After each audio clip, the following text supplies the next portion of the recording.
என் இரண்டாவது தங்கை தேவகிக்கு சீக்கிரமா ஒரு கல்யாணத்தை முடிக்கணும். முடிக்க வேண்டும். கல்யாணம் முடிக்கணும்னு சொன்னா என் தங்கை அழகுக்கு ஏத்த மாப்பிள்ளைய பார்க்கணும். மாப்பிள்ளையை பார்க்கணும்னா முதலாவது என்ன செய்யணும்?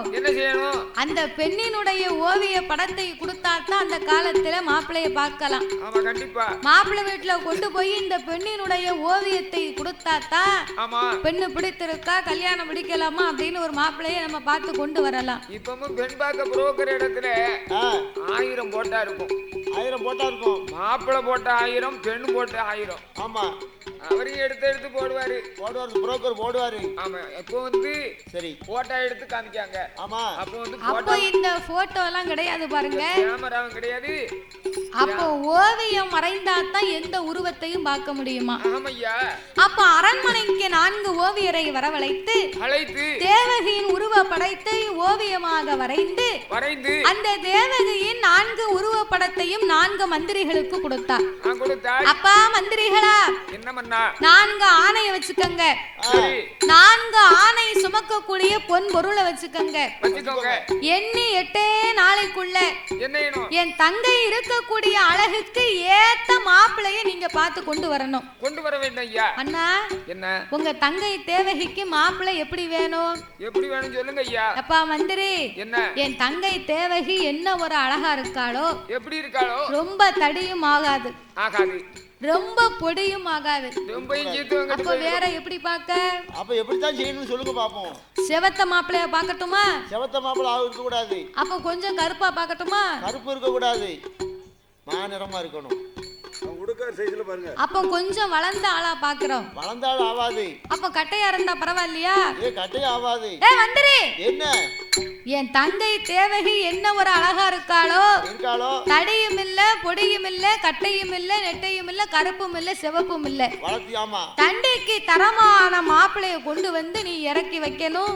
அப்ப செதுக்கத்தான் செய்யணும். அப்ப சிற்பியை கொண்டு வந்து மாப்பிளைய செதுக்கத்தான் செய்யணும். நினைக்காத மனசுக்குள்ள நினைக்க அப்படி சொல்ல முடியாது. வேற வழி இல்லையா? அம்மா பரவை. அப்ப இந்த தேவகிக்கு ஏத்த மாப்பிளையை பார்க்கணும்னு சொல்லி 4 யானை 4 ஆணை சுமக்கும் பொன் பொருள் அத்தனையும் கொடுத்து மந்திரியை அனுப்பி வைத்தான். 4 பேரும் எப்படியாவது மாப்பிளை பார்த்துட்டு வந்துருங்க. 4 மந்திரிமார்களும் தேவகிக்கு மாப்பிளை பார்க்க வேண்டும் என்று எங்கே வருகிறார் தெரியுமா? எங்கே வருகின்றார்? கவசந்தங்கள் தேவகிக்கு, கவசந்தங்கள் தேவகிக்கு மாப்பிள்ளையும் பார்க்கவே மந்திரியும் ஒன்று கூடி எங்க வாராரா? சேர நாடு போவோமே, சேர நாடு தன்னதி சீக்கிரமா வாரா. மாப்பிள்ளையை பார்க்கணும்னு மந்திரிமார் 4 பேர் ஆணையில உட்கார்ந்து முதலாவது சேர நாட்டுக்கு வராங்க. சேர நாடு எந்த நாடு? அதான் மேற்க மலையாளம், கேரளா. ஆமா, சேர நாட்டிலே சென்று மாப்பிள்ளைய பார்க்கணும்னு வந்தா கேரளாவுல மாப்பிள்ளைக்கும் பெண்ணுக்கும் கேட்கவா செய்யணும்? அப்பா, அங்க இருக்க தண்ணிக்கும் அங்க இருக்க சாப்பாட்டுக்கும் மாப்பிள்ளை ரொம்ப அழகா இருக்காரு. மாப்பிள்ளைக்கு மேல ஒரு சிறங்கு கூட கிடையாது. ஆமா, சரி. ஆனா மாப்பிள்ள என்ன வந்தவங்கள வாங்கன்னு கேட்க மாட்டேக்காரு. வந்தவங்கள விரோதியா இருந்தாலும் வீட்டுக்கு வந்தவங்கள வாங்கன்னு கேட்கணும். அதான் தமிழ்நாட்டு பண்பாடு. ஆனா இந்த மாப்பிள்ள சேர நாட்டுல மாப்பிள்ள பார்க்க அப்படி ஒரு அழகா இருக்காரு. ஆனா வந்தவங்கள வாங்கன்னு சொல்ல மாட்டேக்காரு. மாப்பிள்ள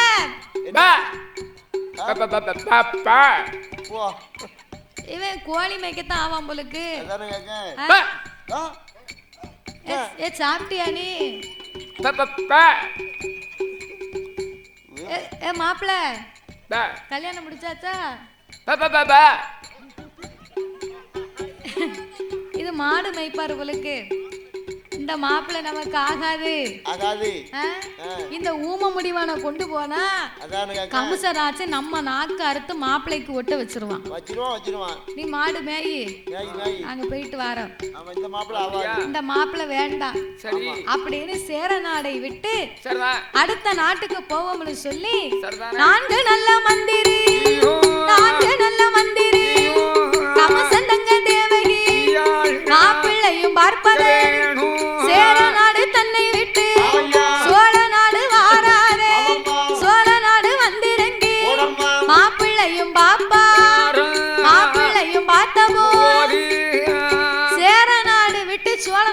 வந்தாங்க. சரிதான். சோழ நாட்டுல வந்து மாப்பிளைய பார்த்தா என்னாச்சு? மாப்பிளைய குறை சொல்ல முடியாது. ஆமா. நல்ல கட்டு முட்டுமா ஆளு பாக்கிறதுக்கு ரொம்ப அழகா இருக்காரு. இருக்காரு. ஆனா என்ன மாப்பிள்ள அங்கேயும் என்னய்யா பக்கத்துல வாங்கன்னு சொன்னா எந்திரிச்சு வரவே மாட்டேக்காரு. எந்திரிச்சு வர மாட்டேங்காரா? ஏன் மாப்பிளைக்கு என்ன ஆச்சு? மாப்பிள்ள நீங்க இங்க வாங்க, என்னால வர முடியாது, நான் வர மாட்டேன். ஏய்யா வாருமையா, அவங்க கிட்ட எட்டிச்சு வாருமையா. வேணும்னு இங்க வந்து பாருங்க அப்படின்னா வேட்டிய கீழே வரைக்கும் கரண்ட கால் வரைக்கும் மூடி சேர்ல உட்கார்ந்துருக்க மரியாதை உள்ள மனுஷன். அப்படி இல்ல, மாப்பிள்ளைக்கு கையும் காலும் ஊனமா இருக்கு, நான் எந்திரிச்சு நடந்து வர முடியாது. அட கன்றாவியே, இந்த மாப்பிள்ளைய கொண்டு போனா நம்ம கைய காலை வெட்டி போடுவான் அப்படின்னு சோழ நாடு விட்டு கீழ் நாட்டுக்கு வந்தார்கள். கீழ் நாட்டுக்கு வந்தா மாப்பிள்ளை கண்ணை முடிச்சுக்கிட்டே இருக்காரு. அவரு என்னன்னு கேட்க மாட்டுக்காரு. அப்படியா? கண்ணு முடிச்சுக்கிட்டே இருக்கும், முழி கண்ணும் குருடு. ஐயோ, இந்த குருடனை கொண்டு போனோம்னு சொன்னா அவன் நம்ம கண்ணை பிடுங்கிடுவான் அப்படின்னு நேரா பாண்டிய நாட்டுக்கு வந்தாங்க. பாண்டிய நாடு யாருடைய நாடு? அதான் நம்ம நாடு. பாண்டிய நாட்டுக்கு வந்து பார்த்தா என்னாச்சு? கருப்பெல்லாம் கட்டி வைரம், வெள்ளை எல்லாம் வெறும் சொல்ல. தென்னாட்டுல வந்து மாப்பிளைய பார்த்தா மாப்பிள்ள அங்கேயும் ரொம்ப அழகா இருக்காரு, முகமெல்லாம் ரொம்ப லட்சணமா இருக்கு. ஆனா மாப்பிளைய கூப்பிட்டா ஏ மாப்பிள்ள, நான் மெட்ராஸ் கடக்க சென்னைக்கு வரல. ஏ மாப்பிள்ள உங்க பேர் என்ன? அதாவது ஒரே ஒரு பசுமாடு தானிக்கு நான் விலை கொடுக்கல. இப்போ சாப்பிட்டியாடா? வீட்டுக்கு போறேன். நீ எங்கனையும் போ. சாப்பிட்டியான்னு கேட்டா வீட்டுக்கு போறேங்க. ஆமா, காலையில செவிட்டு முடியுமா? உனக்கு கல்யாணம் ஆயிருக்கா? அதானே, நீ ஓயாம என்ன வாஞ்சிக்கிட்டே இருக்காருன்னு எங்க வந்து வைத்தியரு. அதாவது குருடங்கூட இருந்து வாழ்ந்தாலும் செவிடங்கூட இருந்து வாழ முடியாதான். நான் பையத்தான் பேசுவேன், என்ன மூதி கணக்க அப்படின்பா. வாயில பப்ளிக்கா போட்டிருந்தாலும் என்னையவா ஏசுத அப்படின்னு கிட்டத்துல வந்து கேட்பாங்க. அதனால குருடம் கூட இருந்து வாழ்ந்தாலும் செவிடம் கூட இருந்து வாழ முடியாது. இந்த அம்மா சத்தமா பேசுனா என்ன செவிட்டு பையனு பாத்தியோ, அவன் செவிடன் தான், இவர் சொல்லும் போது செவிடம்னு பாத்தியோ அப்படின்னு கேட்பாரு. அதனால இந்த மாப்பிள்ளையும் ஆகாதுன்னு சொல்லி 4 தேசத்துக்கும் போனாங்க. 4 ஆணைய வித்தாச்சு. 4 ஆணை சுமக்கும் பொன் பொருளை வித்தாச்சு. காலியாச்சு. எவன் சொத்து போகுது? எல்லாம் அரண்மனை சொத்து தானே, அவன் பாட்டுக்கு வித்து சாப்பிட்டான். மாப்பிள்ளையும் கிடைக்கவில்லை என்று அங்கே மந்திரியும் ஓடிவார். மந்திரியும் ஓடிவார், மாப்பிள்ளையும் கிடைக்கல. மந்திரியும் சொன்ன போது காத்தானே கமுசராஜ் வாருமையா மந்திரியே, வாருமையா மந்திரியே, வார்த்தை ஒன்று சொல்ல கேளோ. மந்திரி வார்த்தை ஒன்று சொல்ல கேளோ.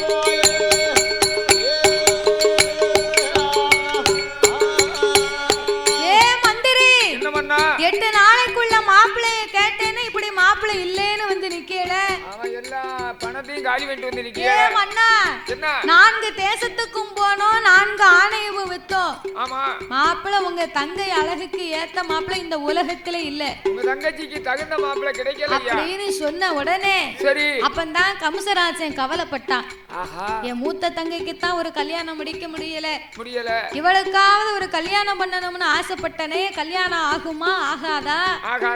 ஏ மன்னா, உங்க தங்கை தேவகிக்கு திருமணம் நடக்குமா நடக்காதான்னு நாங்க சொல்ல முடியாது. அதற்கு தகுந்த சோசியரை வரவழைத்து அந்த அம்மாவுடைய சாதக பலனை பாருங்க அப்படின்னு சொன்ன உடனே ஆட்டு வண்டி சம்மதித்து அந்த கமசனுடைய நாட்டிலே இருக்கக்கூடிய 1000 சோசியருக்கும் அடித்தான் வரை ஓசை. கருவுருமா மட்டணத்திலே கமசனுடைய நாட்டுல அப்போ 1000 சோசியர் இருந்திருக்காங்க. 1000 சோதிடருக்கும் பறை ஓசை அடிக்க அரண்மனைக்கு வந்தவங்க அத்தனை பேர்களும் சோசியர் வரும்போது 999 சோசியர் அரண்மனைக்கு வந்தாச்சு. வரும்போது எல்லா வேதியரும் சேர்ந்து பேசிக்கிட்டே வராங்க. என்ன பேசுறாங்க? தேவகைக்கு மாப்பிள்ளை இல்லேன்னு சொல்லிடுவோம், மாறி மாறி பேசினா நம்மள சும்மா விட மாட்டான் அப்படின்னு பேசி வச்ச மாதிரி வந்தாங்க.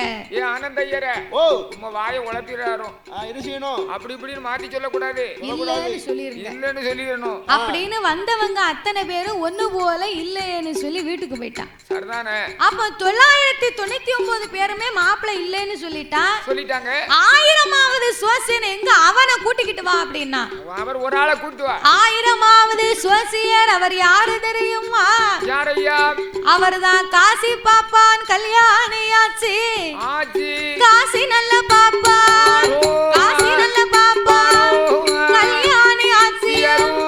அவர்கள் 2 பேர்கள் அன்றைய நம்மதி 60க்கு 60 திருக்கல்யாணம் நடக்குது.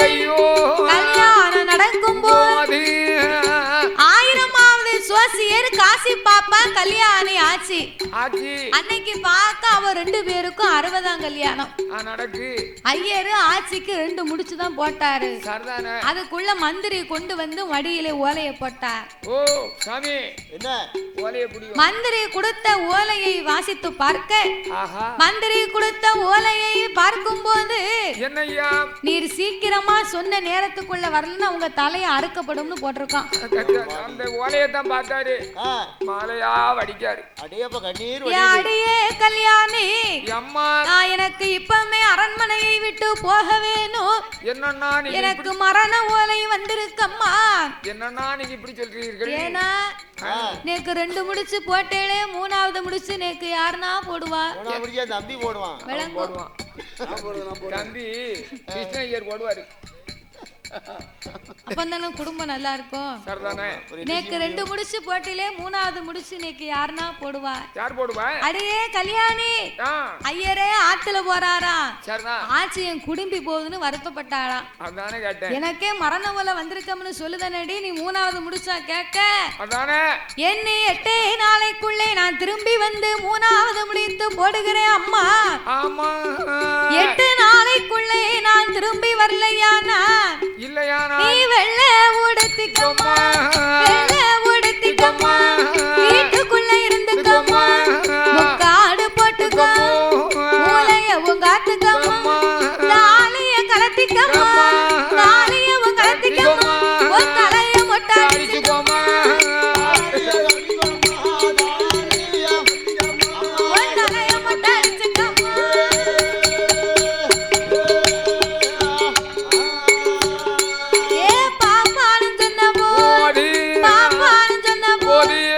அதை கேட்ட அடியே கல்யாணி, நான் 8 நாளைக்குள்ள திரும்பி வரலைனா உன் தாலிய கலத்திக்க, உன் தலைய ஒட்டை அடிச்சுக்கோ, முக்காடு போட்டுக்கம்மா, உன் மூளையவும் காத்துக்கம்மா. ஏன் வில்லுப்பாட்டு பழைய காலங்களை கொண்டு வர்றோம்னா, நாளைக்கு மழை இருக்காது. மழை ஏன் இப்போ பேசுகிறோம்னா, அந்த மகாபாரதங்களை, அந்த ராமாயணங்களை அந்த காலங்களில் ஒட்டு திண்ணையில் உட்காந்து பாராயணம் பாடுவாங்க.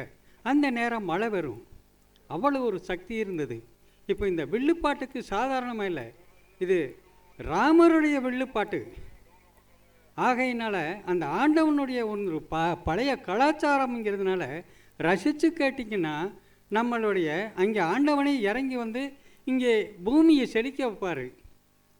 அதனால தான் வெள்ளுப்பாட்டுகள்லாம் இந்த சின்ன வயசில் அந்த சாமி எவ்வளவு ஒரு துன்பப்பட்டு எப்படி எப்படி இந்த கலையை கொண்டு வந்திருப்பாங்கன்ட்டு எங்களுக்கு தெரியும்.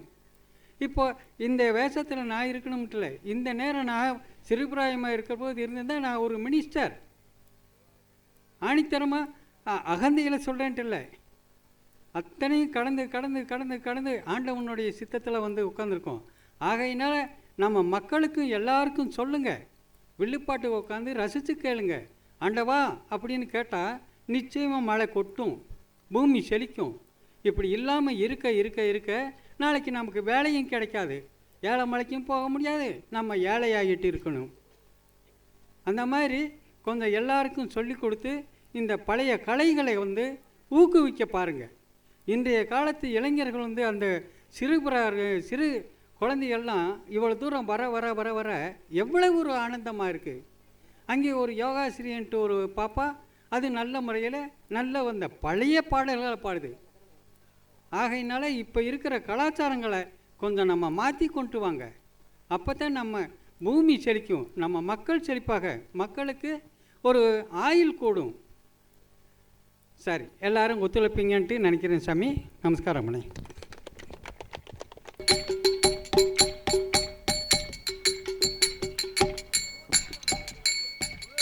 அதாவது இப்ப சாமி சொன்னது மாதிரி வில்லுப்பாட்டுங்கிறது வந்து அதை வந்து அமைதியா இருந்து கவனமா கேட்க கேட்க அதனுடைய அர்த்தங்கள் புரியும். அதை வந்து கவனமா கேட்டு அதை விரும்புகிற புரியுற மக்களுக்கு தான் அது அமிர்தம் மாதிரி தெரியுமா. புரியலேன்னு சொன்னா அது கொஞ்சம் கூட நமக்கு மனசுல பதியாதுங்கிறத விட அதன் மேல உள்ள விருப்பம் நமக்கு இருக்காது. நம்ம எவ்வளவுக்கு எவ்வளவு விரும்பி கேட்கிறோமோ அதனுடைய இனிவை வந்து நமக்கு அப்பந்தான் தெரியுமா. என்னமோ இருந்து 6 பேர் படிக்காங்க 6 பேர் பாடுதாங்க அப்படிங்கிறது இல்லாம நம்ம கவனமா கேட்டோம்னு சொன்னா அந்த கால சாமி சொன்னது மாதிரி புராண கதைகள் வந்து இந்த வில்லுப்பாட்டிற்கு முன்னாலே உட்கார்ந்து ஏதாவது எங்களுக்கு பரிசு எந்த ஊருக்கு போனாலும் எங்களுக்கு வந்து பரிசு பணம் கொடுப்பாங்க. விருப்பம் இருந்த மக்கள் பரிசு பணம் கொடுப்பாங்க. அப்படி பரிசு பணம் கொடுக்கிற மக்களை வந்து இந்த வில்லுக்கு முன்னாலே உட்கார்ந்து எங்கள் நாவினாலே கடவுளை நினைத்து நாங்கள் வாழ்த்து பாடுவோம். அப்போ கடவுளை நினைத்து நாங்க வாழ்த்து பாடுகிறோம்னு அவங்க பணம் கொடுத்தாங்கிறத விட இந்த வில்லுக்கு முன்னாலே உட்கார்ந்து நாம எதை சொல்லுகிறோமோ அந்த வார்த்தை பலிக்குமா. அதேதான். ஆமா, இது உண்மை. இந்த வில்லிற்கு முன்னால் உட்கார்ந்து நாம எந்த வார்த்தை சொல்லுகிறோமோ அந்த வார்த்தை பலிக்குமோ அதுக்கு அர்த்தம் வந்து அதுதான். அதேதான். ஆமா, அதனால எல்லாரும் கையில 500 இருந்தாலும் சரி 400 இருந்தாலும் சரி 100 இருந்தாலும் சரி கையில வந்து கொடுத்துருங்க. நாங்க வாழ்த்துவோம் உங்களை. நாங்க வில்லு முன்னாடி வாழ்த்தோம்னா அது உங்களுக்கு பலிக்கும். நான் ஒரு புராண கதையை சொல்லிக்கிட்டு இருந்தா நீ வியாபாரமா பார்க்க நல்லா நீ வியாபாரம் பார்க்க. அதனால அப்போ இந்த வில்லிசையில வந்து அவ்வளவு மகிமை இருக்குதாமா. அந்த காலத்துல புராண கதை சொன்னாலும் நாவினால் சொன்னாலும் காதினால் கேட்டாலும் அதற்கு ஒரு மகிமை இருந்தது. ஆமா, இப்ப நம்ம வில்லுப்பாட்டு பிடிக்க போய் தான் சரி மக்கள் ரசிக்க போய் நம்ம கதையை கேட்க போய் தான் கொட்டுத பனியில பூரா சுண்ட மூடிட்டு உட்கார்ந்துருக்காங்க. நீங்க வந்தவங்க எங்களுக்கும் ஒரு குல்லா கொண்டு வந்திருக்கலாம், நாங்களும் போட்டுக்கிட்டு படிப்போம். நம்ம வில்லுப்பாட்டை ரசிக்க போய் தான் இந்த கொட்டும் பனியில உட்கார்ந்து பாத்துக்கிட்டு இருக்காங்க, கதையை கேட்காங்க. பனி நல்லா தான் அன்னைக்கு. ஆமா, நம்ம நாட்டுல இருந்து இந்த நாட்டுல கொஞ்சம் நல்லா பரவாயில்ல. அப்போ அதே போலவே இந்த கருவூரம்மா மட்டத்திலே கருவூரம்மாம்பட்டணத்தில் கமுசனுடைய தங்கையாகப்பட்ட தேவகிக்கு மாப்பிள்ளை கிடைக்குமோ கிடைக்காதோ என்று சொல்லி 1000ஆவது காசி பாப்பான் அரண்மனைக்கு வந்து தேவகையின் சாதகத்தை பார்த்தார். பார்க்கும்போது தேவகையின் சாதகத்தை பார்த்த உடனே ஐயர் சொல்லிட்டாரு, ஏ மன்னா கமுசராஜா, உங்க தங்கைக்கு மாப்பிள்ளை இல்லைன்னு எவமையா சொன்னா? அதானே கேட்டேன். உங்க தங்கை மாப்பிள்ளைக்கு தங்கை தேவகிக்கு கண்டிப்பா மாப்பிள்ளை உண்டு. என்ன 8 நாளைக்குள்ள அரண்மனைக்கு அவரே தேடி வருவார் அப்படின்னா. ஏ பாப்பா, இவன் பொய் சொல்லி பணம் எங்க பாப்பா? வந்தவங்க அத்தனை பேர் இல்லன்னு போயிட்டான். 99 பேர் இல்ல மாப்பிள்ளை இல்லன்னு போயிட்டான். உனக்கு மட்டும் மாப்பிள்ளை எங்க இருந்தியா வாரான்? மாப்பிள்ளை வாரது வரைக்கும் ஒன்னு சும்மா விட மாட்டோம் அப்படின்னு கல்லறைக்குள்ள பிடித்து அடைத்து பச்சை தண்ணி கூட பல்லுல படக்கூடாது போட்டு அடைத்து வைத்தான். அப்படியே 8வது நாளாச்சு, மாப்பிள்ளை வருகின்றார். எப்படி வருகின்றார்? வாராரு மாப்பிள்ளை வடக்கிருந்து வாராரு. சூரநாடு தன்னை சூரநாடு தன்னை ஆதி சூரராஜன் சூறாவளி பெற்றெடுத்த திருமகன் தான்.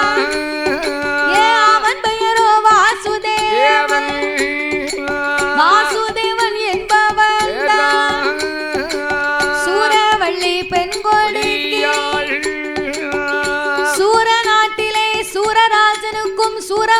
பெண்கொடியாளுக்கும் ஆமையா தவம் இருந்து பெற்றெடுத்த திருமகன் அவன் பெயர்தான் வாசுதேவன்.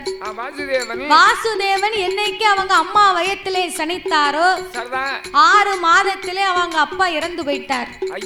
பிறந்து 6 மாதம் ஆச்சு, அம்மா இறந்து போயிட்டார். எடுத்து வளர்த்த சின்ன பாட்டி 6 வயசுல அந்த அம்மா பள்ளிக்கூடம் சேர்க்கணும்னு ஆசைப்பட்டா. அந்த அம்மாவும் போய் சேர்ந்துட்டா. வாசுதேவன் கடற்கரைக்கு வந்தான். கடற்கரையிலே கடல் அரசனும் கடல் ராணியும் வாழ்ந்து வரும்போது இருவேருக்கும் பிள்ளை இல்லை என்று வாசுதேவனை பிள்ளைக்கு பிள்ளையாக வளர்த்தார்கள். அவனையும் 21 வயது வரைக்கும் வளர்க்க 21 வயது ஆச்சு. அந்த கடல் ராணி அம்மா போய் சேர்ந்துட்டா. இப்படி உன்னை வளர்த்தவர்களை எல்லாம் கொன்று விட்டாயே சண்டாள பாவி, இனி என் அரண்மனையில இருந்தா ஏன் உயிருக்குத்தான் ஆபத்து வரும் அப்படின்னு கடலரசன் வீட்டை விட்டு வெளியே அனுப்பிவிட்டார். வாசுதேவன் கடற்கரையிலே வந்து எனக்கு அக்கம் இல்லை பக்கம் இல்லை, ஆதரிக்க ஒருவர் இல்லை, தாயும் இல்லை தகப்பன் இல்லை, என்னை தற்காக்க ஒருவர் இல்லை, இனி இந்த உலகத்திலே நான் இருக்க மாட்டேன் என்று உரையில் இருந்த வாளை உருவி கடற்கரையிலே ஊன்றி தன் உயிரை அதிலே மாய்க்க போறேன்னு நிக்கிறான்.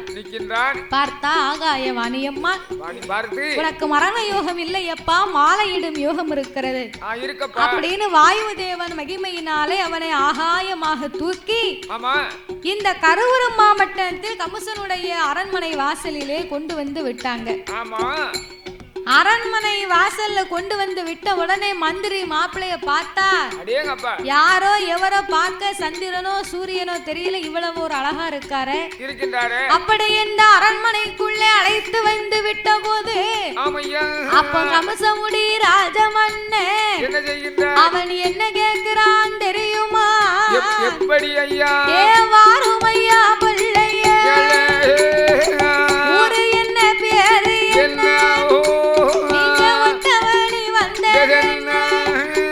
உங்க நாடு என்ன நகரம் என்ன, நீங்க நடந்து வந்த விவரம் என்ன, உமக்கு எந்த ஊரு எந்த தேசம், நீங்க எங்கிருந்து எங்கு வாரு, உள்ளதைத்தான் உள்ளபடி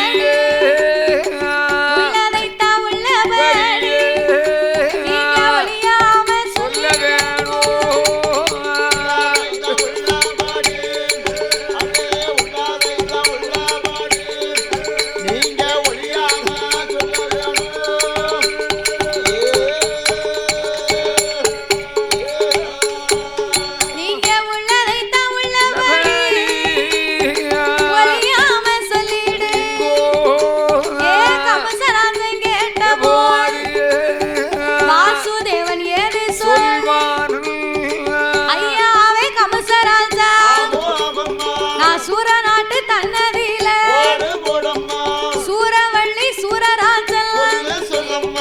பெற்றெடுத்த திருமகன் என் பெயர் வாசுதேவன்.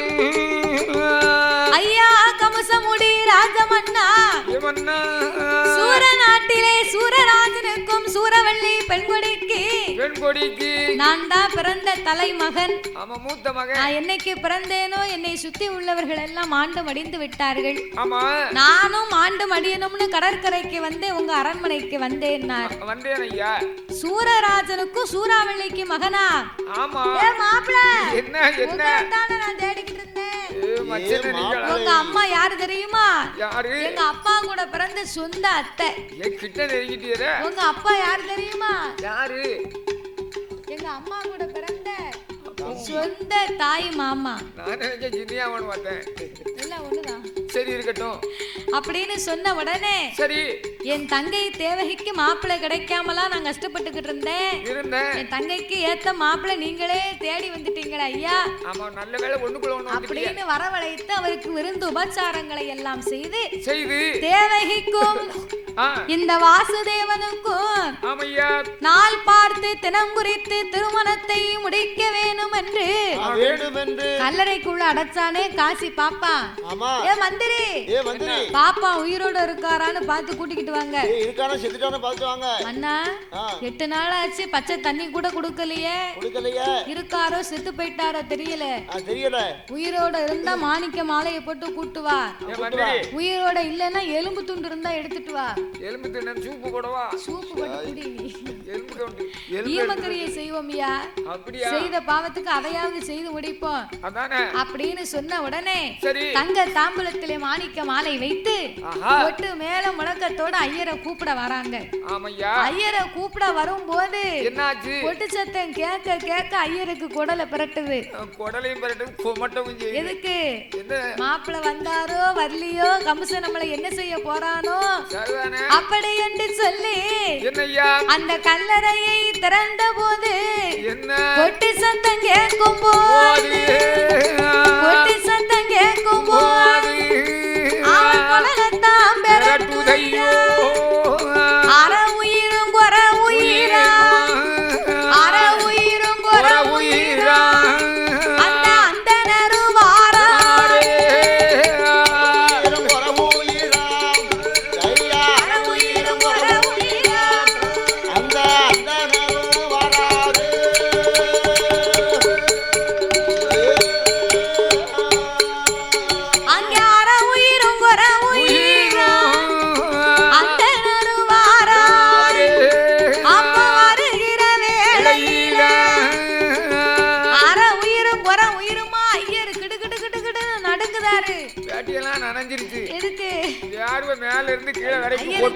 மனசுக்குள்ள பயம். கம்சராஜன் நம்மளை என்ன செய்ய போறாரோ அப்படின்னு சொன்ன உடனே சொல்லி அவர் கல்லறையை திறந்து வெளியே தான் வந்திருக்காரு. மந்திரி மாணிக்க மாலையை தூக்கி கழுத்துல போட்டாரு. அப்ப ஐயர் நினைக்காரு, பெரிய பெரிய சிவ ஆலயத்திலே செங்குடாய பலி கொடுத்து சாமியை கும்பிடுவாங்க. மாப்பிள்ள வரல புலுக்கு, அதான் இந்த மாணிக்க மாலையை போட்டு நம்ம கழுத்தை வெட்ட போறான் புலுக்கு அப்படின்னு பயந்து போய் மந்திரி ஓடி வந்து மன்னனுக்கு முன்னால இந்த காசி பாப்பானை நிறுத்தினார். ஏ மன்னா கம்சராஜா, என்ன மாப்பிள்ள வந்துட்டாரா ஐயா? அதைய பத்தியா நீர் கவலைப்படுத்தீங்க? பாப்பா என்ன மாப்பிள்ள தான் நேரத்தே வந்துட்டாரு, நீர் வருத்தப்படாதரோ? நல்ல வேளை இப்பதான் உயிர் கைக்கு வந்திருக்கு. அப்ப நான் வீட்டுக்கு போறேன். வீட்டுக்கா? வீட்டுக்கு எதுக்கு போறீரு? அதானே கேட்டேன். எனக்கும் என் மனைவிக்கும் அன்னைக்கு பார்க்க 60ஆம் கல்யாணம் நடந்துச்சு. நான் 2 முடிச்சு போட்டேன், 3வது முடிச்சு இன்னும் போடல. அதனால நான் போகலைன்னா என் மனைவி தாலியை கலத்திக்கிடுவா, தலையை மொட்டை அடிச்சுக்கிடுவா, வெள்ளை உடுத்திக்கிடுவா, அவ வீட்டுக்குள்ள இருந்துக்கிடுவா, முக்காடு போட்டுடுவா, அவ மூலையில இருந்துடுவா. நான் உயிரோடு இருக்கோம்னு வீட்டுக்கு போனாத்தான் அவன் நல்லா இருப்பா. ஐயா நான் போயிட்டு வரேன். அந்த முடிச்ச மத்தரம் போட்டு வந்து என்ன 20க்கு 20 ஏங்கிக்கிட்டு இருக்கு, உமக்கு 60க்கு 60 கேக்கு. என்னய்யா இப்படி சொல்றீங்க? பேசாம இங்க உட்காரும், நாள் பார்த்து தினம் குறிச்சு கல்யாணத்தை முடிச்சிட்டு வீட்டுக்கு போறோம். வீட்டுக்கு போறோம். யாருக்கு வெளிமதி நீ உயிரோட இருக்கேன்னு உங்க மனைவிக்கு நான் ஆள் அனுப்பி விடுதேன் அப்படின்னு சொன்ன உடனே வாசுதேவனுக்கும் தேவகிக்கும் திருமணம் என்று சொல்லி நாள் பார்த்து தினம் குறித்து நல்ல நாளை எதிர்பார்த்து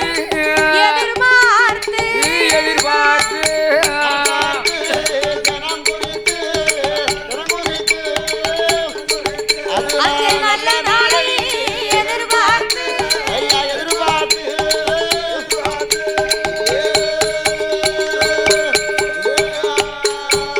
அங்கே நாள் பார்த்து தினம் குறித்து ஏன் நல்ல நாளை எதிர்பார்த்து குறித்ததொரு முகூர்த்தத்தில் அந்த கொட்டகை அலங்கரித்து பந்தலது போடுவார்.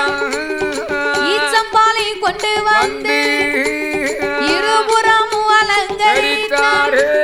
கமுகம்பால கொண்டு வந்து வந்த கால்கள் எல்லாம் அலங்கரித்தார். மாங்குளைய கொண்டு வந்து மணவடைய அலங்கரித்தார். மல்லிகைப்பூ கொண்டு வந்து மலராலே அலங்கரித்தார். தேவகிக்கும் வாசுதேவனுக்கும் திருமணம் என்று சொல்லி கரூருமா பட்டணத்துல கொட்டகைய பார்த்தா ஆனை கொட்டகை குதிரை கொட்டகை ஆனை வந்தாலும் தட்டாது குதிரை வந்தாலும் தட்டாது கொட்டகை வந்தாலும் தட்டாது அப்படி ஒரு கொட்டகையை போட்டிருக்கான். பிறகு மாங்குலையை கொண்டு வந்து மணவடை அலங்கரித்து ஈச்சம்பாலை வெட்டி பந்தலின் இருபுறத்திலே அலங்கரித்து தலவாழ குல நிறுத்தி அந்த பந்த காலெல்லாம் அலங்கரித்து பூக்களை கொண்டு வந்து புஷ்பத்தாலே அலங்கரித்து குறித்த முகூர்த்தத்திலே திருமணம் என்று சொல்லி தன்னுடைய நாட்டுக்குள் இருக்கக்கூடிய அத்தனை மக்களுக்கும் அறிக்கை ஒலை எழுப்புதான் அனுப்புகிறார். எப்படி அனுப்புனார்? வீராதி வீரர்களே, வீர மார்த்தாண்ட சூரர்களே, வரக்கூடிய வைகாசி மாதத்திலே வளர்வர வெள்ளியிலே என் தங்கைக்கு கல்யாணம். வரக்கூடியவங்களுக்கு ஒரு முக்கிய அறிவிப்பு. என்ன அறிவிப்பு? இந்த கல்யாண வீட்டுக்கு வரும்போது கல்யாண வீட்டுல சாப்பாடு கிடையாது. சாப்பாடு கல்யாணமா? சாப்பாடு கிடையாது. சரி, அதுக்கே ஆனா எப்படி? கல்யாண வீட்டா சாப்பாடு தானே முக்கியம். தண்ணி கிடையாது, காபி கிடையாது, டீ கிடையாது, கலர் கூட கிடையாது, ஒண்ணு கிடையாது. வெத்தலை பாக்கு சுண்ணாம்பு கூட தர மாட்டேன். சுண்ணாம்பு கூட கிடையாது, சொரண்டி நிக்க கூட செவுத்த. அதனால இத்தனையும் கல்யாண வீட்டுல எதுவுமே உங்களுக்கு கிடையாது. ஆணையில வாரவங்க ஆணைக்குரிய தீனி, சரி, ஒட்டகத்துல வாரவங்க ஒட்டகத்துக்குரிய தீனி. நீ என்னது தும்பி அதையும் பொட்டனை போட்டு கொண்டு வந்துரு. இந்த மாதிரி கார் வண்டி பிளஸ் கூட்டலாம் கிடையாதா? கிடையாது. அப்போ வசதி உள்ளவங்களா இருந்தா அரச மன்னனா இருந்தா தேர்ல போவார், ரதத்துல போவார். கொஞ்சம் அதுக்கு கம்மியா இருந்தா ஆணையில போவாங்க, அதுக்கும் கம்மியா இருந்தா ஒட்டகத்துல போவாங்க, அதுக்கும் இருந்தா குதிரையில போறவங்க. ஒண்ணுமே இல்லாதவங்க நடராஜன் பஸ் தான். 10 ரூபாய் செலவில்லை, விறு நடந்து போகணும். நடராஜன் வண்டினா நடைதானையா? அப்படிதான் வந்திருக்காங்க.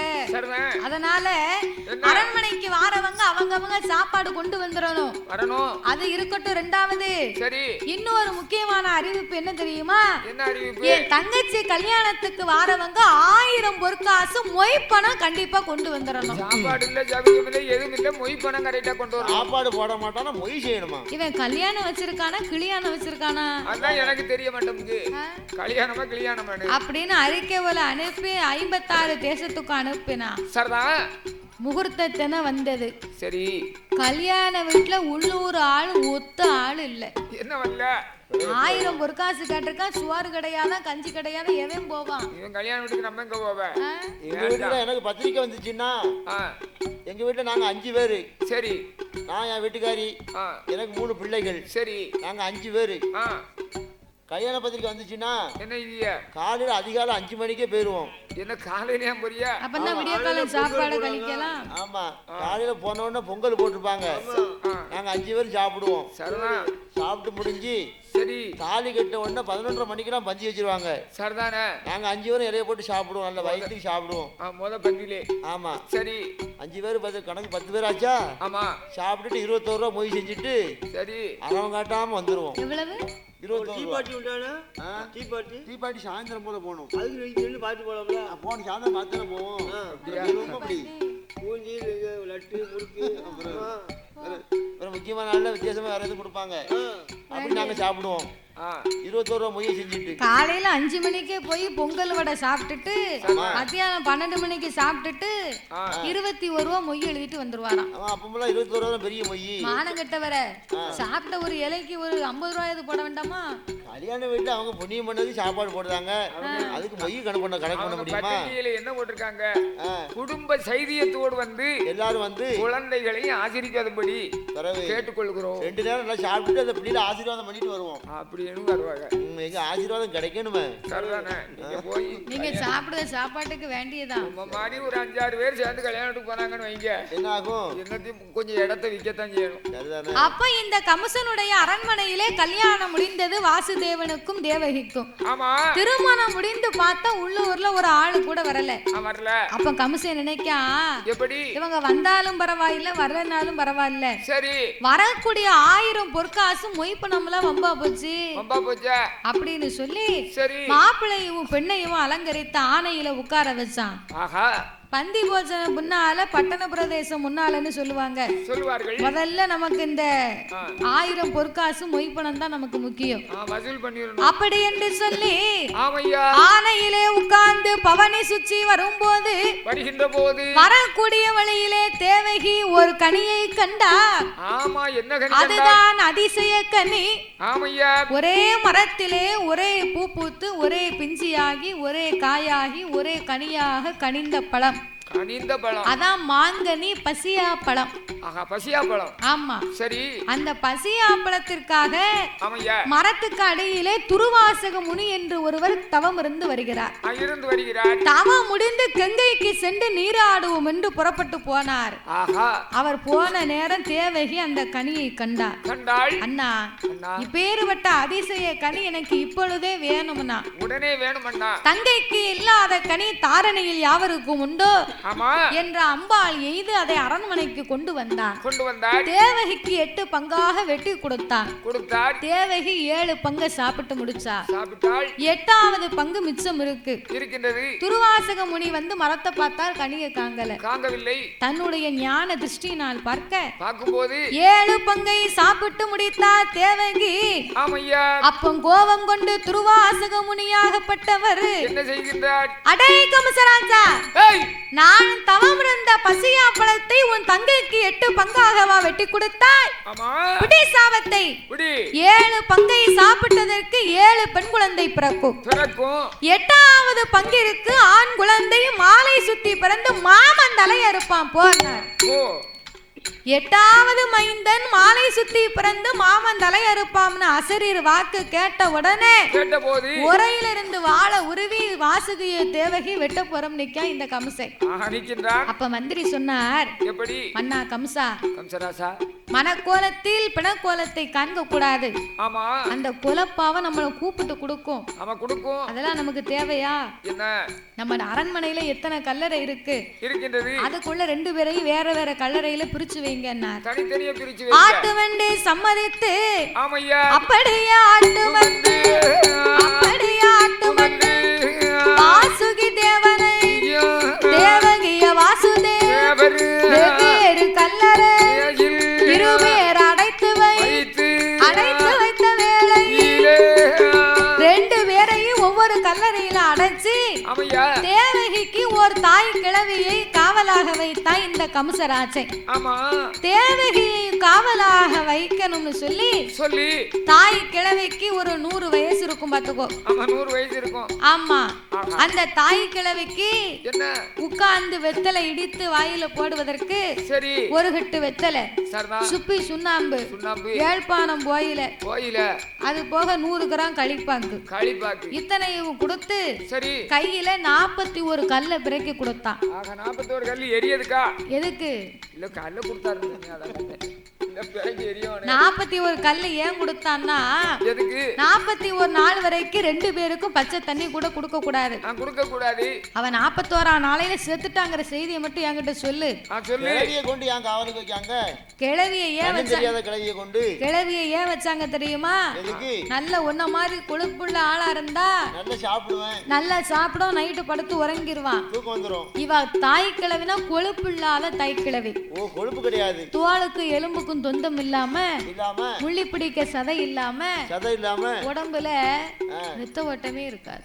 ஆமா, கிழவி வயசாயிட்டா தூக்கம் வராது. மேலெல்லாம் சுள்ளு சுள்ளு சுள்ளுன்னு காந்து கிழவி உறங்கவே மாட்டா. வெத்தலைய போட்டு டொக்கு டொக்குன்னு இடிச்சுக்கிட்டு அத போட்டுக்கிட்டே உட்கார்ந்துருப்பா. அதுக்கு தான் கிழவிய கொண்டு வந்து காவல் வச்சா, தூங்காம இருப்பா. அப்ப இந்த தாய் கிழவிய காவல் வைக்க தேவகி கல்லறைக்குள்ள இருந்து கொண்டிருக்கும் போது அவள் மனதிலே மனக்கவலை அடைந்து ஆகாய வாணியை எண்ணி அழுது புலம்புகின்றார். எப்படி ஐயா?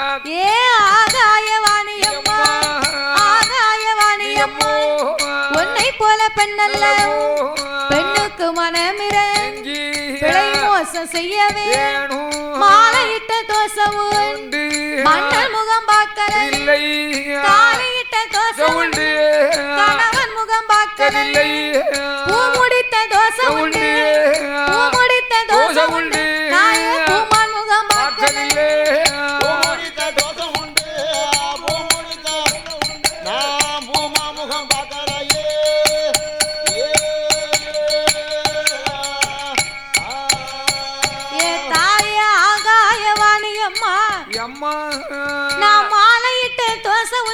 மன்னன் முகத்தை பார்க்கவில்லை.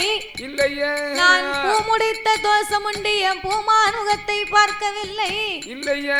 கைபிடித்த தோசமுண்டு என் கணவன் முகத்தை பார்க்கவில்லை. அம்மா நீயே எனக்கு ஒரு உபகாரம் செய்ய வேண்டும் என்று அழுது புலம்பும் ஆகாய வாணியம்மா பெண்ணுக்கு மனம் இறங்கி வாசுதேவன் கல்லறைக்கும் தேவகி கல்லறைக்கும் ஒரு சுரங்க பாதை அமைத்தாள்.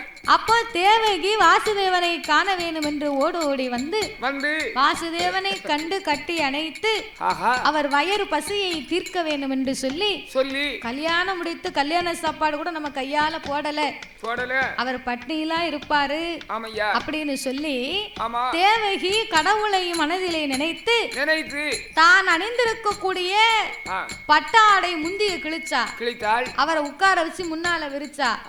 அது தலவாழை இலையாச்சு. புழுதி மண்ணை அள்ளி வச்சு அது பொடியரிசி சாதமாச்சு. 21 கல்லை பிறக்கி வைத்தா.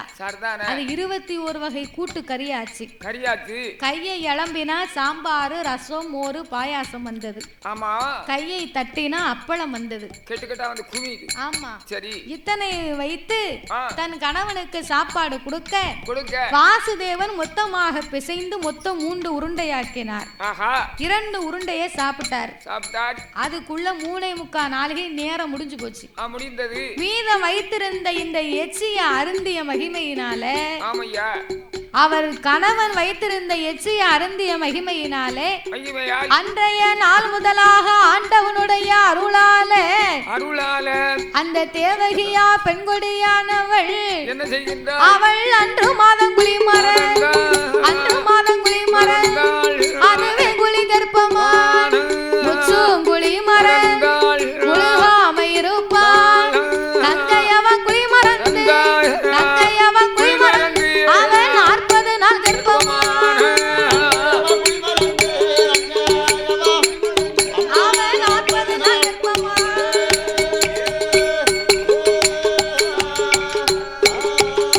அவன் முச்சும் குளிமறந்து முழுகாமை இருப்பான் அவள் நங்கையானவள் குளிமறந்து 40 நாள் கர்ப்பமாக இருக்கிறார். 41 நாளாச்சு. கிழவி கையில இருந்த கல்லு காலியா போச்சு. ஏன்னா ஒவ்வொரு நாளும் போகும்போது ஒவ்வொரு கல்லை எடுத்து அடுத்த அறையில போட்டுருவா. 41 கல்லு முடிஞ்சு போச்சு. பேமவா இனிதான்னு பாப்போம் அப்படின்னு கல்லறையை திறந்து தேவகிய பார்த்தா தேவகி கைய தலைக்கு வச்சு படுத்திருந்தா. உயிரோட இருக்காளா செத்து போயிட்டாளா அப்படின்னு கைப்பிடித்து பார்த்தா கிழவி கற்பம் என்று தெரிந்து கொண்டார்.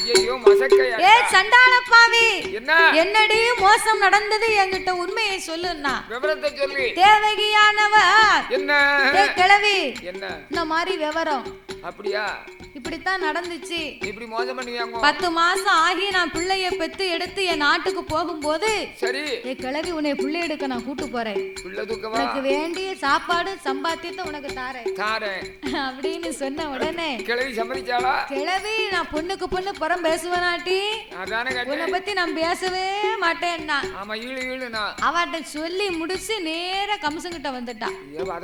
இன்னைக்கும் 4 பொம்பளைய உட்கார்ந்து பேசிக்கிட்டு இருக்கான்னு வையி காட்டுக்கு வேலைக்கு போயிட்டு சாயங்காலம் என்ன ஒரு 5 மணிக்கு 6 மணிக்கு வருவா. தெரு முக்குல கடையில உட்கார்ந்துருப்பா. பெட்டிக்கடை பக்கத்துல 4 கிழவிங்க உட்கார்ந்துகிட்டு இவன் 4 பேரும் பேசிக்கிட்டு இருப்பா. யார பேசுவா? தெருவுல உள்ளவளை பத்தி பேசிக்கிட்டு இருப்பா. என்ன பேசுவா? கிட்னம்மா சும்மா இருக்காருல்ல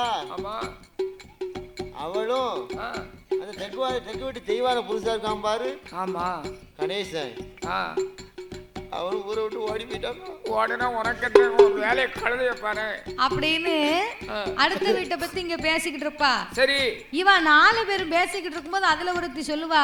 என்ன சொல்லுவா? என் வீட்டுக்காரன் வந்துட்டான். சரி சாப்பாடு வச்சு கொடுத்துட்டு வரேன் அப்படின்னு 4 பேர்ல ஒருத்தி எந்திரிச்சு போயிருவா. சரி இவா 3 பேர் என்னைவா தெரியுமா?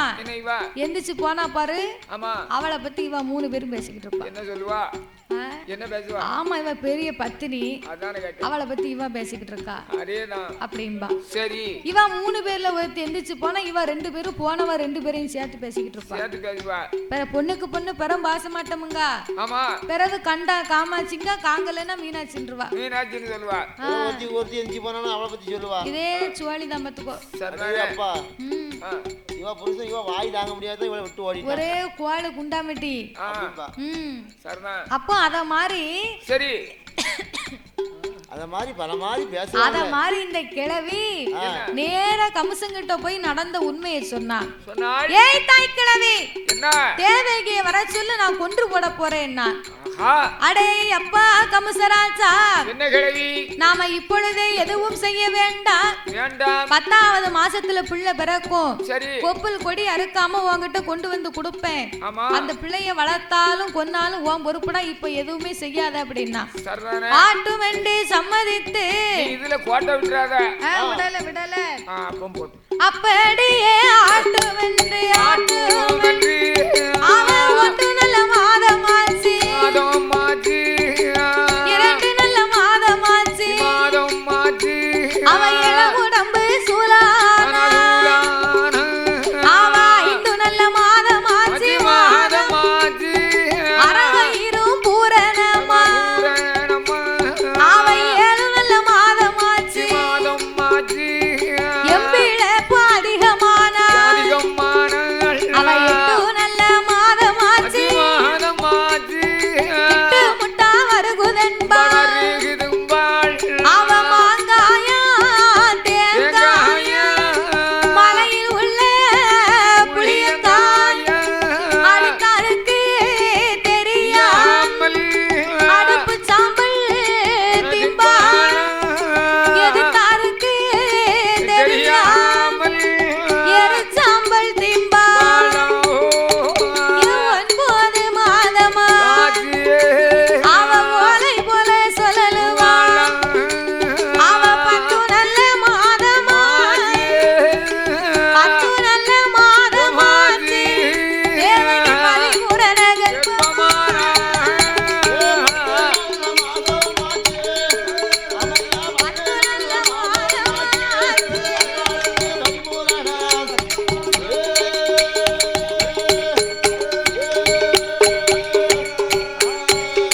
அவ 10 நல்ல மாதமாச்சு, பரிபூரண கர்ப்பமா.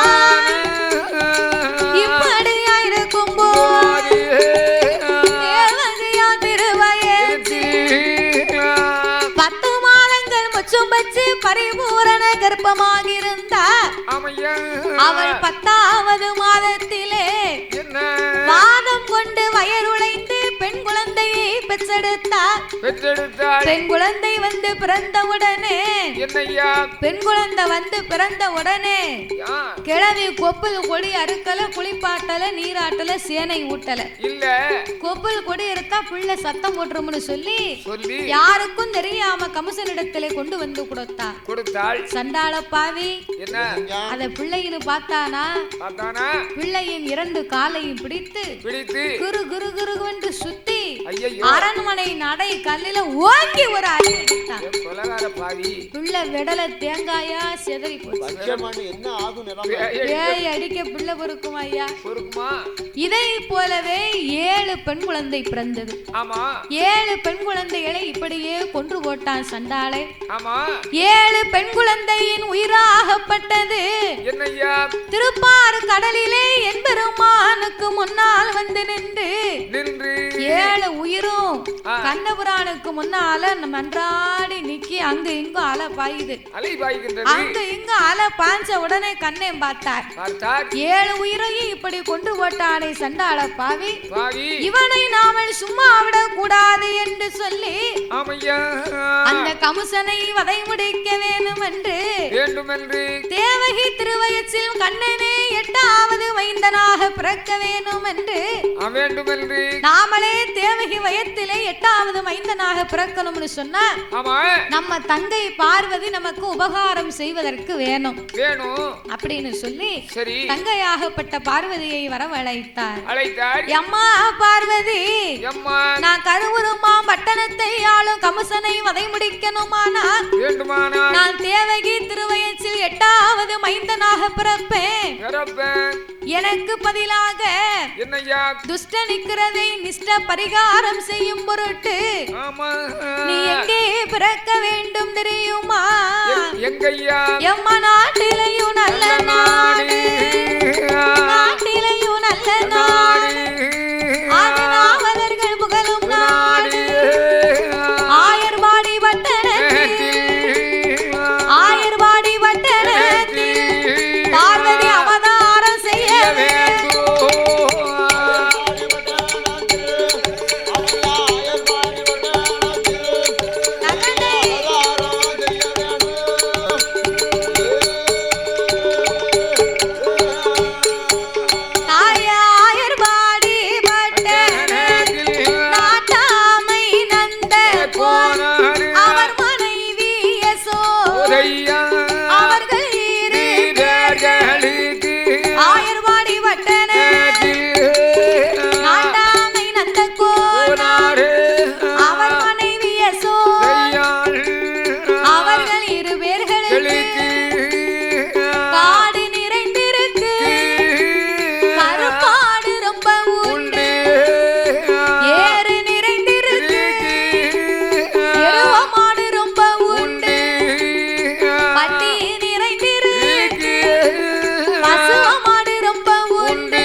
ஆயர்வாடி பட்டணத்திலே நாட்டாமை நந்தகோனார் அவர் மனைவி யசோதை.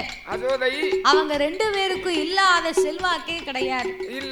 பட்டி நிறைந்திருக்க பசுவு மாடு ரொம்ப உண்டு, காடு நிறைந்திருக்க கருப்பாடு ரொம்ப உண்டு, வேலி நிறைந்திருக்க வெள்ளை ஆடு ரொம்ப உண்டு, ஏறு நிறைந்திருக்க எருவ மாடு ரொம்ப உண்டு. ஆயர்வாடி பட்டணத்து கோபியர்கள் நீங்க பார்க்க வேலை.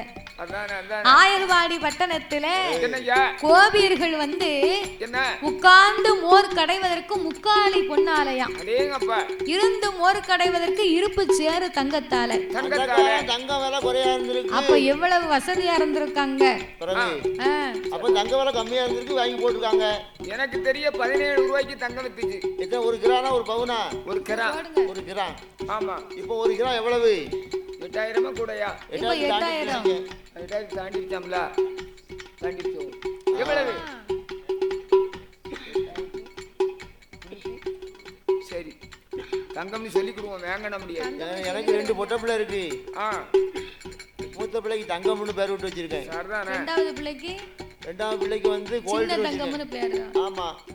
மூத்த பிள்ளைக்கு மாப்பிள்ளை கட்டு வந்தாங்க, பொண்ணு கட்டு. சரி. மூத்த பிள்ளைய என் பிள்ளைக்கு மாப்பிள்ளைய பிடிச்சு போச்சு, மாப்பிள்ளைக்கு பொண்ணை பிடிச்சு போச்சு. சரிதான். உடனே மாப்பிள்ளையோட அப்பாவும் அம்மாவும் என்னங்க, சரி மாப்பிள்ளைக்கு பொண்ணுக்கு பிடிச்சு போச்சு, சரி நம்ம மற்ற காரியத்தை பேசுவோம் அப்படின்னாங்க. அதுக்கு என்ன தாராளமா பேசுவோம், உட்காருங்க அப்படின்னு உட்காருங்க அப்படின்னோம். சரி உட்கார்ந்தோம், பாய வச்சு உட்கார்ந்தோம். பிள்ளைக்கு இந்த நகை சுருள் எவ்வளவு போடுன்னு கேட்டாரு. சரி, நீங்க என்ன? மாப்பிள்ளையோட அப்பா நான் சொன்னேன் 43 கிலோ போடும் அப்படின்னு. 43 கிலோவா? ஆமா. சரி, 43 கிலோ தங்கம்னா அவர் மகளுக்கு தங்கம்னு பேர் வச்சிருக்காரு. அவ 43 கிலோ இருக்கா. ஆமா. வேற அதுக்கு மேல என்ன பெரிய தங்கம் வேணும்? ஏன் பொட்ட பிள்ளையே தங்கம் தானே, தங்கம்னு வேற பேர் விட்டு வச்சிருக்கேன். சரி சரி வாங்க. வர சொல்லுங்க.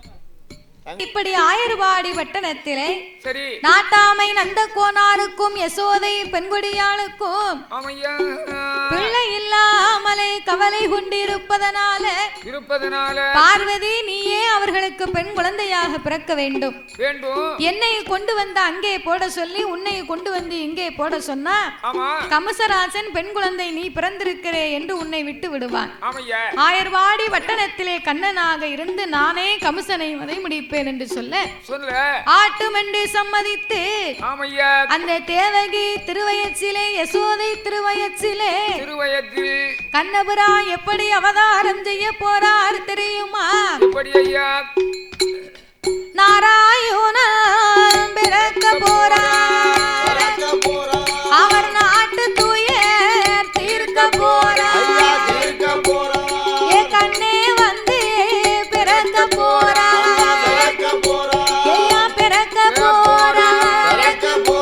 அவர் கடவுள் துயர் தீர்க்க போறார்.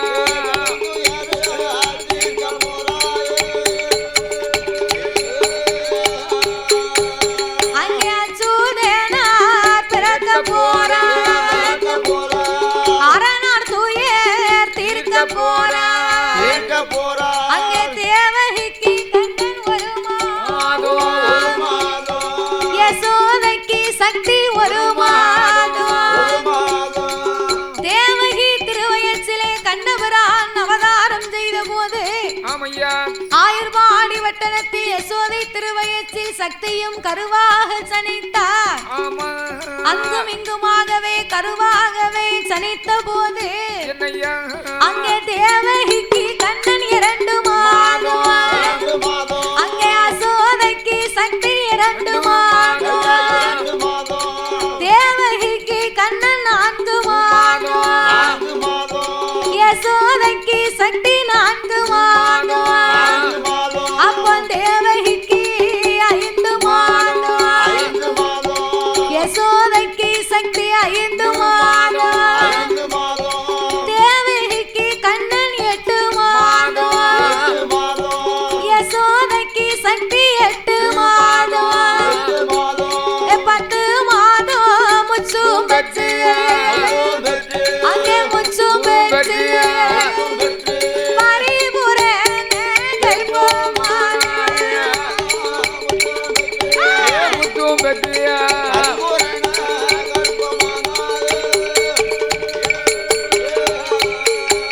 அப்பம் பத்தாவது நல்ல மாதத்தில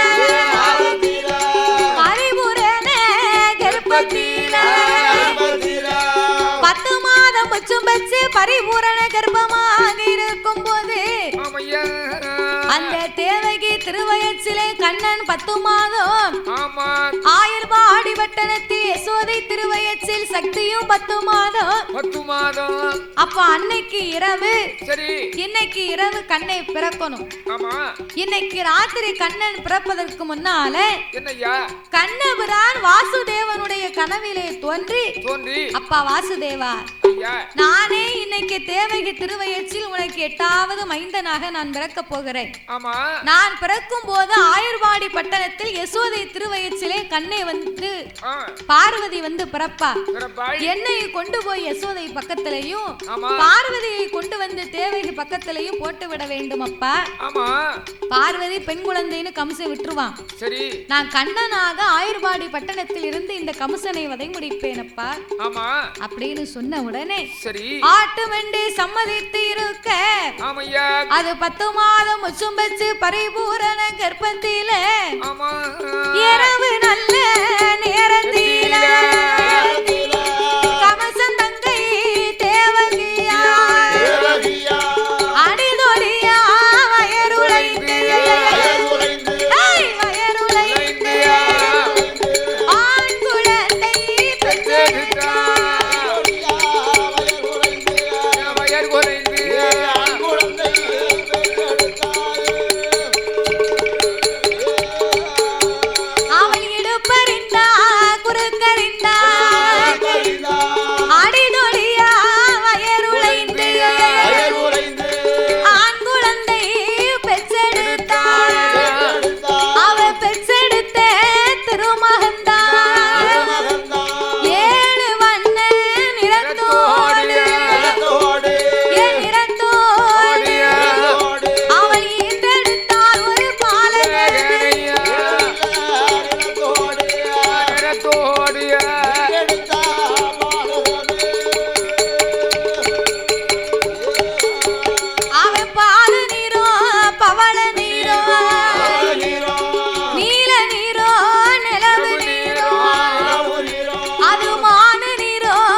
வந்து அவதாரம் செய்த போது இவர் பிறந்த நேரத்தில் யசோதை திருவயத்தில் பார்வதியும் பிறக்க கண்ணனை யாருக்கும் தெரியாமல் பேழை பெட்டியில வைத்துக் கொண்டு யமுனை ஆசான் நதி கரையை கடந்து கண்ணபுரானை யசோதை பக்கத்திலே போட்டு அவ குழந்தை பெற்ற மயக்கத்திலே இருக்க கண்ணனுடைய அருளாலே கண்ணனை யசோதை பக்கத்தில் போட்டு பார்வதியை கொண்டு வந்து தேவகி பக்கத்திலே போட்டாங்க.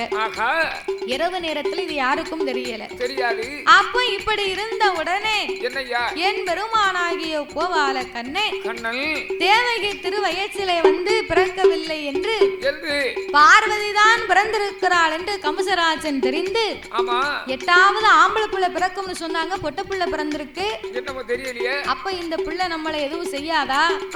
இருந்தாலும் இதை விட்டு வைக்க கூடாது. இதனையே நாமல் கொண்டு போட வேணும் என்று சொல்லி அந்த கம்சராஜன் என்ன செய்தான் தெரியுமா? என்ன செய்கின்றார்? பார்வதியை காலை பிடித்து ஆகாயத்திலே வீசி ஒரே வாளை நீட்டி அந்த பிள்ளைய கொல்லணும்னு நீட்டுதான்.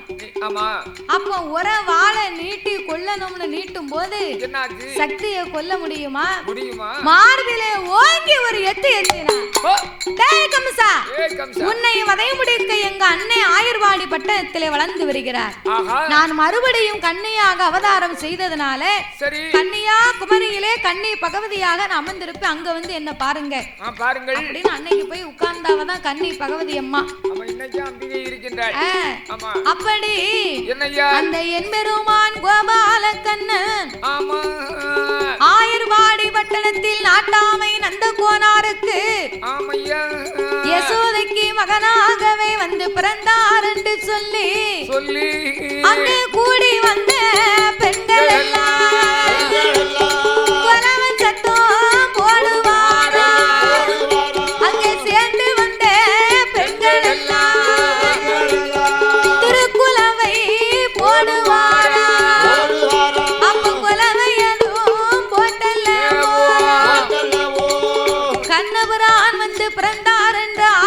சந்தோஷப்பட்டு கண்ணனுக்கு 16ஆம் நாளிலே பெயர் சூட்ட வேண்டும் என்று நாட்டாமை நந்த கோனாருக்கு மகனாக பிறந்ததனால நந்த கோபாலன் நவநீத கிருஷ்ணன் என்றே பெயரை கொடுத்தார்.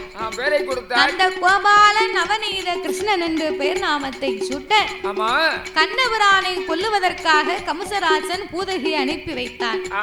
பூதகியை அனுப்பி வைக்க கண்ணபுரான் பூதகியவும் கொன்று விட்டார். சகடாசுரன் அனுப்பினார், அவரையும் கொன்று விட்டார். கலைஞன் என்ற நாகத்தை அனுப்பினார், அவரையும் கொன்று விட்டார். இனி நம்ம இப்படியே இருந்து கொண்டிருந்தா கம்சராஜன் நம்மளை சும்மா விட மாட்டான். கம்சராஜனை கொன்றே தீர வேண்டும் என்று கண்ணபுரான் ஆயுர்வாடி பட்டணத்தை பல லீலைகளை செய்து வைத்தார். பல லீலைகளை செய்து கண்ணபுரான் ஆயுர்வாடி பட்டணத்திலே செய்யாத சேட்டையே கிடையாது. வெண்ணெய்களை களவாடி தின்பது, உரியிலிருந்து வெண்ணெயை தின்றுவிட்டு உரியை உடைத்து போடுவது, பெண்கள் குளிக்க போனா அவங்க ஆடையை கொண்டு வன்னி மரத்திலே வைத்துக் கொள்வது, இப்படி வீட்டுக்கு வீடு ஒரே சேட்டை. அப்ப கண்ணன் இப்படி சேட்டையை செய்யும் போது யசோதை ஒரு நாள் கண்ணபுரான் மண்ணை எள்ளி திங்கும் போது மண்ணை திங்குறாயா என்று கையை ஓங்கினாள். கண்ணன் ஆணு வாயை திறந்தார். கண்ணன் வாயுக்குள்ளே எம்பெருமான் சயனமாய் இருப்பதை கண்டு அவர் வாயிற்குள்ளே ஒரு அகில உலகத்தை கண்டு மயங்கி கீழே விழுந்தாள்.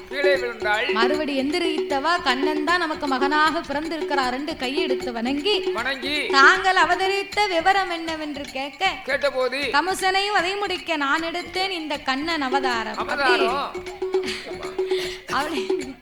அப்படின்னு கண்ணன் காட்சி கொடுக்க அப்ப கம்சருடைய ராஜமன்னையும் பார்த்தா இனி இந்த கண்ணனை வதை முடிக்கணுமானா ஆயுர்வாடி மக்கள் எல்லாம் நம்ம அரண்மனைக்கு வந்தாத்தான் இந்த கண்ணனை கொல்ல முடியும் அப்படின்னு தயிர் வெண்ணெய் மோர் எல்லாம் எண்ணெயிலிருந்து என் அரண்மனைக்கு தான் வரணும்னு சொன்னபோது வரும்போது யார் நாமத்தை போட்டு வருகிறாரோ அவரை ஓட ஓட ஓட விரட்டுன்னு சொல்லி ஆனைக்கு உலக்கைய கையில கொடுத்து வாசல்ல நிப்பாட்டுனா கண்ணே ஆதி மூலமே அபாயம் என்று சொன்னபோது கண்ணபுரான் வரும்போது உலக்கை வைத்திருந்த ஆனை கம்சராஜனை ஓட ஓட விரட்டியது.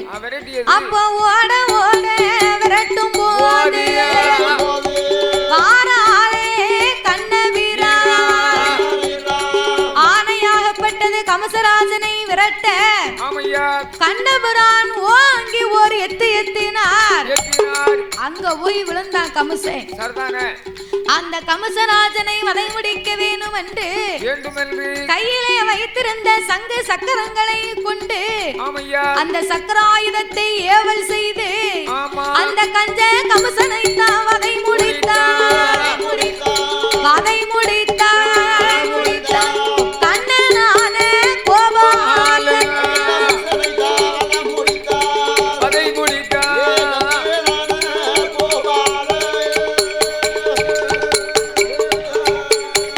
அந்த கம்சனை தான் வதை முடித்து